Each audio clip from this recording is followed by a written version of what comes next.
ബിസ്മില്ലാഹിർ റഹ്മാനിർ റഹീം. റമദാനിൻ്റെ പൂർത്തീകരണത്തോടു കൂടി യഥാർത്ഥത്തിൽ ആ ഒരു പൂർത്തീകരണത്തിൻ്റെ പ്രഖ്യാപനവും ആഘോഷവും കൂടിയാണ് ഈദുൽ ഫിത്തർ.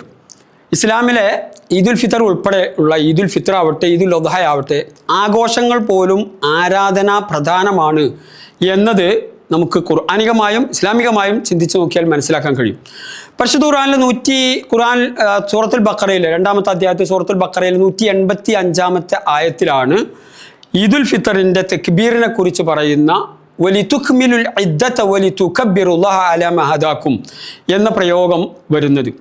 185-ാമത്തെ അൽ ബഖറയിൽ 185-ാമത്തെ സൂക്തത്തിൽ ഇത് പറയുമ്പോൾ ഇതേ വലിതുകബ്ബിറുല്ലാഹ അലാ മാ ഹദാകും എന്ന പ്രയോഗം ഖുർആനിൽ രണ്ടാമതൊരു തവണ ആവർത്തിക്കുന്നത് ഈദുൽ അദ്ഹയുമായി ബന്ധപ്പെട്ട ഹജ്ജിൻ്റെ അനുഷ്ഠാനങ്ങളെക്കുറിച്ച് പറയുന്ന സൂറത്തുൽ ഹജ്ജിലെ 37-ാമത്തെ സൂക്തത്തിലാണ്. അപ്പോൾ ഖുർആനിൽ 2 തവണ മാത്രമാണ് വലിതുകബ്ബിറുല്ലാഹ അലാ മാ ഹദാകും എന്ന പ്രയോഗം 2 തവണയാണ് വന്നിട്ടുള്ളത്. അതൊന്ന് ഈദുൽ ഫിത്തറുമായി ബന്ധപ്പെട്ടാണ്, മറ്റൊന്ന് ഈദുൽ അദ്ഹയും ഹജ്ജിൻ്റെ അനുഷ്ഠാനങ്ങളുമായി ബന്ധപ്പെട്ട ബലികർമ്മത്തെക്കുറിച്ച് പറയുന്നിടത്താണ്. ഇസ്ലാമിൽ 2 ആഘോഷം മാത്രമാണ് ഉള്ളത്.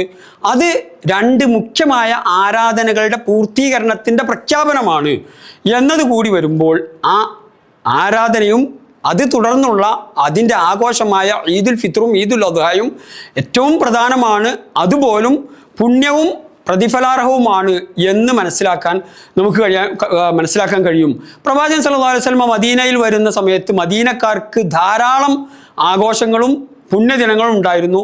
അതെല്ലാം പ്രവാചകൻ സല്ലല്ലാഹു അലൈഹി വസല്ലം ഈദുൽ ഫിത്തറിനെ കൊണ്ട് ഈദുൽ അദ്ഹയെ കൊണ്ട് പകരമാക്കുകയും മറ്റെല്ലാ അല്ലെങ്കിൽ ആഘോഷങ്ങളും അവിടെ നിന്ന് മാറ്റിവെക്കുകയും ഈ ആഘോഷങ്ങളിൽ ഇസ്ലാമിൻ്റെ 2 ആരാധനകളുടെ പൂർത്തീകരണമായ ആഘോഷങ്ങളിൽ പരിമിതപ്പെടുത്തുകയുമാണ് ചെയ്തത്.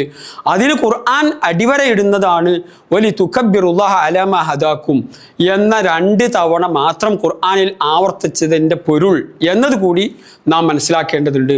അള്ളാഹു അനുഗ്രഹിക്കുമാറാവട്ടെ.